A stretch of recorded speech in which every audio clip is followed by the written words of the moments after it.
India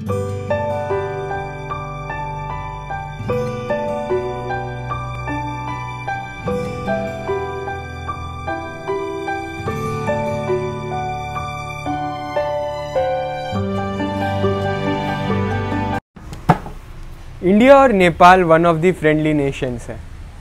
India Nepal का largest import and export partner है। India और नेपाल के बीच में खटास क्यों है? इंडिया और नेपाल के बीच में डिस्प्यूट क्या है और ये कैसे सॉल्व हो सकता है, और अब क्या क्या कॉम्प्लिकेशन नेपाल में फेस कर रहे हैं इसके वजह से। तो मैं हूं अक्षय और आप देख रहे हैं नेशनल इन्फो क्रिप्टो, और आज हम बात करने वाले हैं इंडिया और नेपाल के डिस्प्यूट के बारे में। तो अब शुरू किया जाए।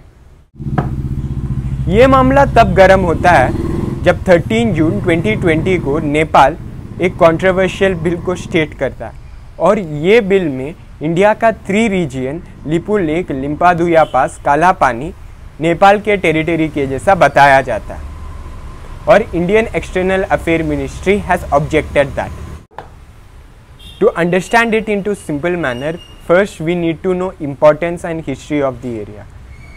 तो ये एरिया का इम्पोर्टेंस क्या है? Kala Pani is a strategic area where India can observe Chinese action from that borders. Lipu Lekh और लिम्पादुया पास में एक ब्रिज कंस्ट्रक्ट किया जा रहा है जो कैलाश मानसरोवर की ट्रैवल को 5 घंटे से 2 घंटे में घटा सकता है। And also it's a trade route between China and India. तो अब हम हिस्ट्री ऑफ एरिया को जानते हैं।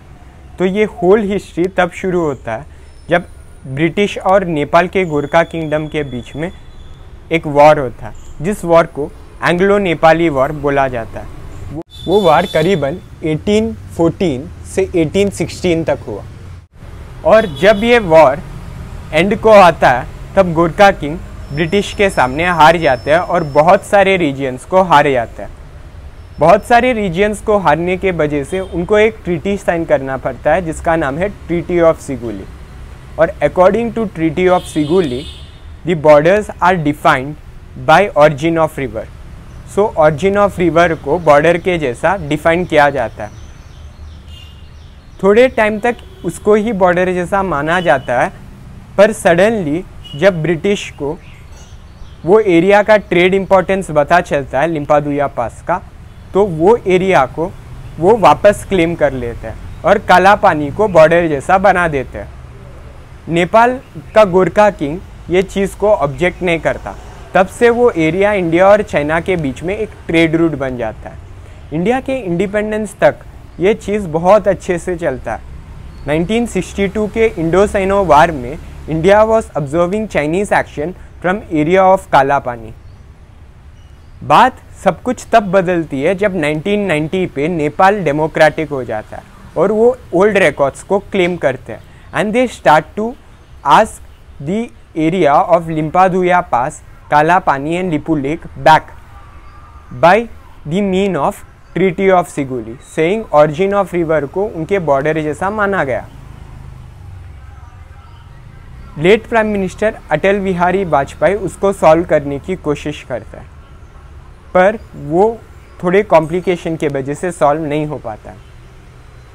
ये बात को उतने दिन तक बात नहीं किया जाता, पर सडनली ये बात वापस लाइमलाइट पे आती है जब 2020 के 13 जून को नेपाल एक कंट्रोवर्शियल बिल को स्टेट करती है जिसमें लिपू लेक, लिम्पादुया पास और काला पानी उनके एरिया के जैसा माना जाता है। तो यहाँ से पूरा स्टोरी में कॉम्प्लिकेशन शुरू होता है। तो ये सब होने का रीजंस क्या है? There are 2 reasons. Reason number 1, Kailash Mansarovar bridge inauguration.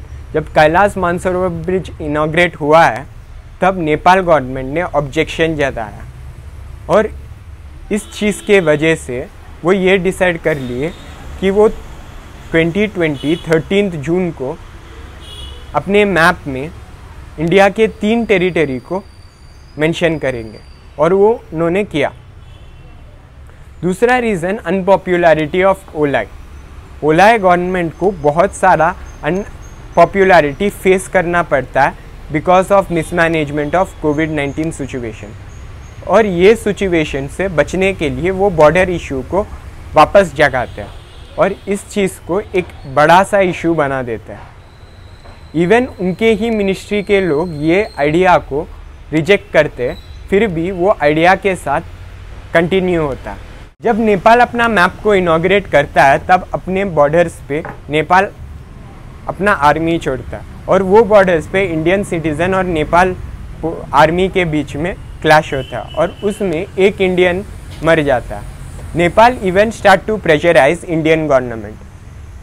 Suddenly Indian government ये डिसाइड करता है कि वो नेपाल के पाम ऑयल लाइसेंस को कैंसिल कर देंगे, जिसके वजह से नेपाल के इकोनॉमी बहुत ज़्यादा इफेक्ट हो जाता है।